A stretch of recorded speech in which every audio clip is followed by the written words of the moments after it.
That's right. Check it out. It's a TFL long-term vehicle, and it's the Bronco, not the Bronco Sport. And we just paid for this vehicle, and we're going to do a long-term review on it. And it's a win-win, because about a few months ago I got a phone call from a guy called Tim, and he said, hey, I work for McDonald's and I want to help promote a really great charity, the Ronald McDonald House. And for those of you who aren't familiar with Ronald McDonald House, it's basically a place where it's a home away from home where families can go when their kids are sick at the hospital. And he said, hey, I will give up my first edition reservation if you promote the charity. And so it's a win-win. So we said, of course, we'll be happy to do that. And this is why here at Phil Long in Colorado Springs, we just took delivery of the first edition Bronco. And I couldn't be more over the moon. But Tommy, enough of that. Why don't you give them a walk around and show them everything about this vehicle that makes it the hottest car of the year? Absolutely, Dad. Well, if you are unaware of what the Bronco is, you probably have been living under a rock, because this is the highly anticipated open-top four-wheel drive by Ford. The Bronco has been gone from the United States for 26 years, and it is back in a big way with this machine. So first edition Bronco, it's got the 2.7 liter EcoBoost engine, V6, of course, forced induction with those turbochargers. It's got a 10-speed automatic transmission. And Dad, talk to me through this color. Why did you get cyber orange? Because that's the color that Tim ordered, and I thought it was a really cool color. It's actually Bronco colors, not Bronco car, but Bronco football colors, because the first edition also has some blue, purple on the inside. And so we thought, if we're in Colorado, if we're in Denver, let's get Bronco colors. Plus, look at it, dude, it just pops. It's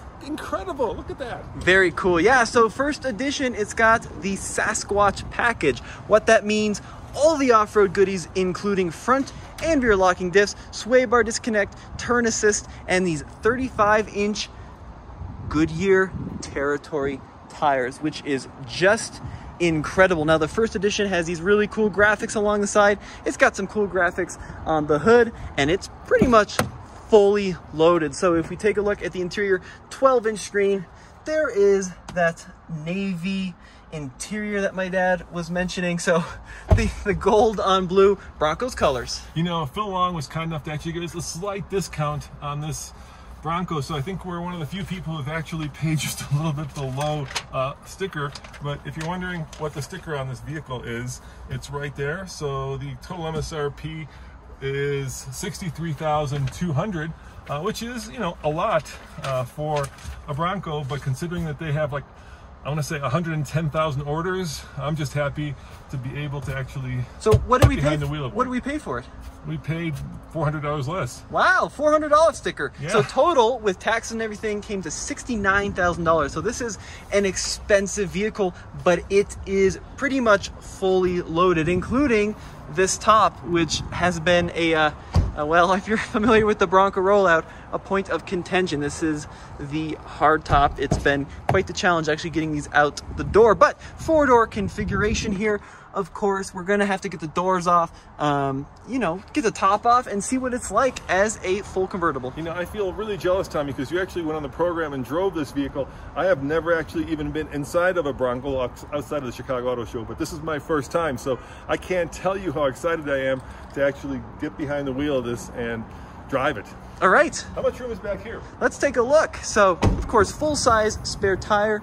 Back there, we got all sorts of goodies, which we have to unpack and figure out what's going on. Oh my God. Look at, I think these are like the bags for the doors is what I'm thinking. Maybe, yep, there's the door. Maybe one for the panels on the roof too. So, very cool stuff. Yeah, oh my gosh, look at all that. I'm still getting a little bit over the sticker shock of paying $69,000 for a four-wheel drive vehicle, considering you know, my budget, but it is very impressive of what Ford has done with this car. Now, you just bought a Wrangler, so I'll really be curious to get your impressions of this. How does it compare to a Wrangler? All right, well, should I do that now? Yeah, do it now. Okay. Yeah, how does it compare to a Wrangler? You're the Wrangler owner. All right, well, so yeah, I just bought a 2021 Willys Sport Wrangler, which was much more affordable than this vehicle because I have a small budget. Quite honestly, Dad, I would have owned Broncos this entire time if I could buy one, but Ford has not done a Bronco for the last 20 years. So, you know, as an off-road enthusiast, if you want open top fun, it's been a Wrangler or nothing. And so far, I'm just blown away with the size, the seat comfort right off the bat feels really, really good. Here we got the freedom switches. Ford really did go all out on this, and they need to be commended for that. They didn't do some, you know, little unibody thing with open diffs. We've got true locking differentials, a true sway bar disconnect. As you know, people say I'm a Jeep fanboy. I really try not to be. I'm stoked. I'm over the moon about this Ford Bronco, and I can't wait to get it out on the trail. All right, so we've got a really great bunch of videos coming, and we are pulling out all the stops to get, well, this Bronco tested and to get as many fun videos as possible. So the very first thing we're doing, which is tomorrow, we're taking this Bronco and we're taking it up Red Cone, which is a really hard Colorado trail. I believe it's a 7 out of 10 if you look at the scale of it. We're going to compare it to what, Tommy? The Defender and the Wrangler 4xe plug-in hybrid. We happen to have one of those in the office from Jeep, so they're all, you know, very similar priced, very similarly configured, so that'll be a great thing. And then, of course, Monday we're going to take them to the track and do what? Well, you want to drag race them. Of course I'm going to drag race them. I don't understand that very much, Dad. Yeah, why wouldn't you do it? All right. Why wouldn't you drag race a Wrangler versus a Bronco versus a Defender? All right, we'll give it a go. Fine. And then, of course, we want to do our usual full battery of tests, so look for, you know, MPG loops coming. And unfortunately, this one doesn't have a towing setup, but we can make a tow, so we'll always do that as well. We got to take it up the Ike. We'll give it to Andre. And I am so psyched to get behind the wheel of this and to take it off-road tomorrow. I really want to know if, you know, Jeep and Bronco are now like this or like this or like this. We're going to find that out very soon. And once again, guys, if you're looking for a great charity, if you want to help out, if you're appreciative of the fact that we got one of the first Broncos in the state of Colorado and one of the first in the entire country, check out the Ronald McDonald House. Really good charity.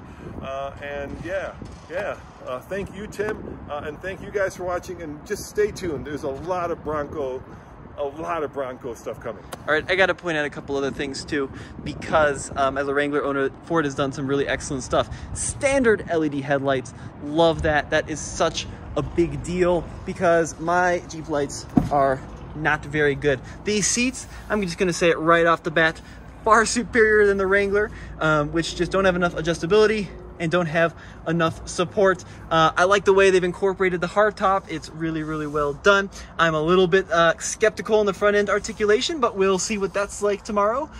Really excited to see how the turbocharged power is at 10,000 feet above sea level. Really stoked to see what that means in the real world. And we're gonna provide you with the most independent and unbiased opinions on the internet surrounding the new Bronco because, well, I'm already going, this is a better seat than let's face it, Tommy, the Jeep is a wonderful vehicle, but like the seat is not wonderful. No, although this thing's big, Dad. It's good and bad. If you're a nerd like me and have no friends, you don't need the bigness. Now the question is, who drives what? Nathan's coming, so we still have to toss this. I'm sure we're going to fight for it because, you know, one of us is going to be Nope, I got the key. One of us is going to be I'm a faster runner. Defender. All right, see you guys next time. Bye.